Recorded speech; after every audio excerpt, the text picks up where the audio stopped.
Olá, hoje nós vamos falar aqui sobre esquizofrenia. E o que é esquizofrenia? Que há muito tempo atrás, eu não diria que hoje ainda não existe, mas ainda existe muita discriminação na sociedade quando se fala em esquizofrenia. Na realidade, quando se fala das doenças mentais. E na realidade, o que é esquizofrenia? A esquizofrenia é um distúrbio que afeta a capacidade da pessoa sentir e se comportar com clareza. Ela também fica comprometido o pensamento dela.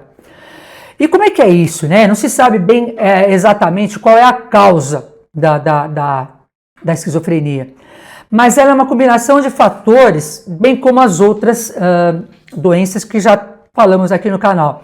Então é importante, muitas vezes, na maioria das vezes, a observação para poder detectar o que poderia ser e, lógico, o exame clínico, o exame médico, o exame psiquiátrico, a análise de imagens, para poder saber o que é que está acontecendo. Pode ser causa genética, pode ser uma combinação de fatores químicos, pode ser também a estrutura, o ambiente que desencadeou alguma coisa, a estrutura química dela, cerebral, pode ter sido alterada por alguma doença, alguma substância química que ela utilizou. Pode ser muitos fatores, ou uma soma de vários fatores. Então, ela comete a esquizofrenia 1% da população. Mas como é que ela acontece, né? Ela é caracterizada principalmente por alucinações. As pessoas acometidas de esquizofrenia, elas são divididas ali entre dois momentos. Né? Ela fica um momento bem apática, falta capacidade para ela ter uma vida normal. Então ela está ali totalmente apática. Às vezes ela fica numa determinada posição por muito tempo e se recusa a sair daquela posição. Se alguém vai lá e fala, muda de posição, né? Não quero, ela resiste. Então ela passa a deixar de se cuidar. Como? A sua higiene pessoal. Ela não se cuida mais. Ela deixa de tomar banho, deixa de escovar os dentes, pentear o cabelo, cortar o cabelo, fazer a barba. Ela deixa de se cuidar, a parte higiênica dela fica de lado, higiene pessoal. Então ela tá totalmente ali sem emoção para ela. Ela não está se vendo. Outro comportamento que a gente observa também, ela tem um olhar perdido, como se ela estivesse assim no mundo da lua. E muitas vezes ela não apresenta nenhuma reação de tristeza ou alegria, sendo em qualquer situação. É para ficar uma situação de que a pessoa ficaria alegre, ela não demonstra nenhum sentimento. Ou para uma situação triste, ela também não demonstra esse sentimento, né? Então, essa forma de viver é chamada de esquizofrenia. Ela pode ouvir vozes. Ela pode ouvir vozes que falam que ela está sendo perseguida, que coisas ruins vão acontecer, que ela deve fazer coisa X, coisa Y, que existe um complô contra ela, que tudo de ruim vai acontecer. Então, ele não percebe a falta de lógica no que ele fala e na vida real, na vida realmente que está acontecendo. Então, a desconexão do que ele fala, do que ele está vivenciando e o mundo real. E não adianta qualquer pessoa chegar e falar para ele que não é assim, o que você está falando está fora do contexto, não é? Porque ele realmente acredita naquilo. Ele ouve vozes. Ele sabe que aquelas vozes estão realmente acontecendo para ele. Às vezes, essa apatia, esse sinal de esquizofrenia, acontece no final da adolescência, por volta dos 18 anos, né, até os 30 anos. Em criança é difícil observar isso, e depois dos 30 também é mais difícil, tem que ter muito mais observação. Mas nessa faixa etária, dos 18 aos 30, é observado que ele está totalmente desajustado. O sentimento, ele não esboça sentimento. Então, assim, é algo assim muito notório e bastante preocupante. É quando a família deve ser educada também para saber que existe cura? Não, mas existe tratamento. Ele do nada, surge aqui uma sensação para ele que alguém quer prejudicá-lo, que alguém quer matá-lo, que alguém está fazendo muito mal para ele no trabalho, na faculdade, na vida familiar, os amigos de infância. Então ele se desconecta. Então tem esse sentimento e aí o que acontece? Ele acredita que existe uma teoria da conspiração contra ele. eu realmente estou sendo perseguido, querem me matar, vão vir aqui para acabar comigo. E isso é muito real para ele. Então, a família tem que ser educada, esclarecida, que ele vai ter que ele precisa de um tratamento, ele vai ter que passar por tratamento. Existe cura? Não, mas existe medicamento, porque a mente está dividida, né, entre o que está dentro da mente dele, o que é real e o que é fantasia. Tá os dois ali, totalmente dividido. E ele junta isso, é o distúrbio da mente. Ele junta esses dois aí, ela está dividida, surto, real e depois delírios e alucinações. Pode acontecer sempre? Como é que acontece isso, né?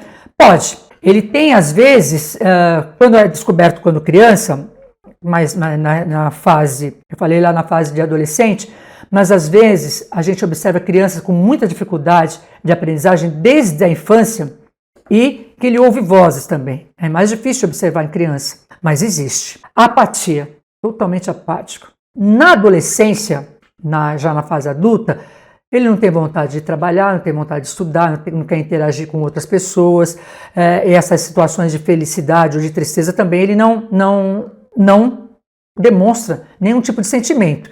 Mas a perseguição é alguma coisa muito constante e é uma coisa inexplicável. Bom, o estresse pode desencadear um processo esquizofrênico? Pode. E o uso de drogas? Também.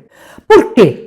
Drogas, sejam elas as mais diversas, álcool, enfim, qualquer tipo de droga, sendo que o álcool, por exemplo, e a maconha, ela leva um episódio de paranoia. Tem um disparo aí de paranoia. Muitas vezes a pessoa que está bem viciada, que utiliza isso constantemente, ela passa a ter um comprometimento também no raciocínio. Então ela pode esquecer muita coisa.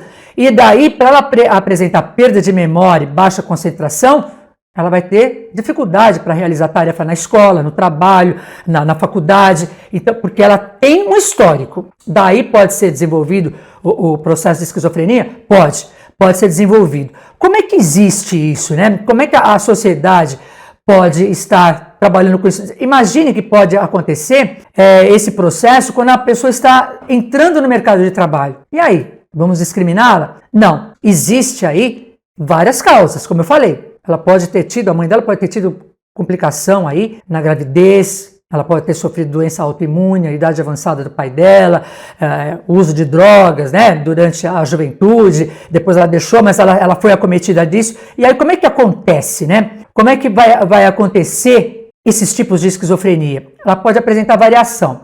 Então tem aquela esquizofrenia paranoide, que ele tem os delírios e as alucinações. A hebefrênica, ele tem pensamentos e discursos totalmente desconexos. Ele não tem conexão, que ele fala com a realidade. São coisas assim, totalmente para as pessoas que podem estar ao lado, falam, nossa, fulano está sem noção. Mas ele acredita naquilo. Aquilo é real para ele. Aquela esquizofrenia catatônica, como eu falei no início, ele pode ficar horas numa posição, resistir a mudar daquela posição, porque ele está se sentindo bem ali. E a esquizofrenia mais simples, que é o afastamento da realidade das pessoas. Ele vive no mundo dele, mundo totalmente dele. Ele está desconexo disso tudo, ele não faz parte desse mundo. Então, dá para curar a esquizofrenia? Não. Mas quanto mais cedo a gente observar os sintomas, as chances de tratamento são maiores. Então, aí vai precisar do quê? Do mapeamento da parte do psiquiatra, da parte física, a parte química, para ver toda a parte do corporal dele, como é que ele está, né? Então ele precisa aí fazer a parte química para poder, o exame físico, para poder saber o que tem na parte hormonal dele, na parte sanguínea dele, depois a parte psiquiátrica e depois a parte psicoterápica. Os remédios, voltamos a dizer aqui, hoje, antigamente tinha remédios muito fortes que traziam consequências muito fortes, a pessoa ficava tremendo, parecia como um mal de Parkinson, ela tinha muitos efeitos colaterais. Hoje tem outras drogas que são mais leves, que são as chamadas drogas de segunda geração. E também tem aqueles tratamentos com eletrochoque, que antigamente a gente via em filme, né, aquelas coisas bárbaras de se colocar que a pessoa até o corpo dela todo tremia. Hoje não é mais assim. Hoje é bem menor são em algumas áreas do cérebro e isso é controlado. Ela faz o tratamento e ela pode fazer esse tratamento durante toda a vida, inclui medicamento e a terapia psicossocial, a terapia comportamental, e ela pode viver em sociedade, desde que ela esteja fazendo o tratamento. Ela pode se integrar à sociedade. O importante é a sociedade não discriminá-la, não deixá-la fora do convívio, que a discriminação é a pior das doenças. Então fica aqui uma reflexão. Como é que anda a sua observação no seu meio social, nos seus amigos, nos seus familiares? Você já pensou que algumas pessoas têm distúrbios mentais, que é muito comum hoje? Nós vivemos numa sociedade que a maioria das pessoas sofre de problemas mentais e que podem ser tratadas e que devem viver em sociedade. Ouça, ajude, acolha. Você gostou do vídeo?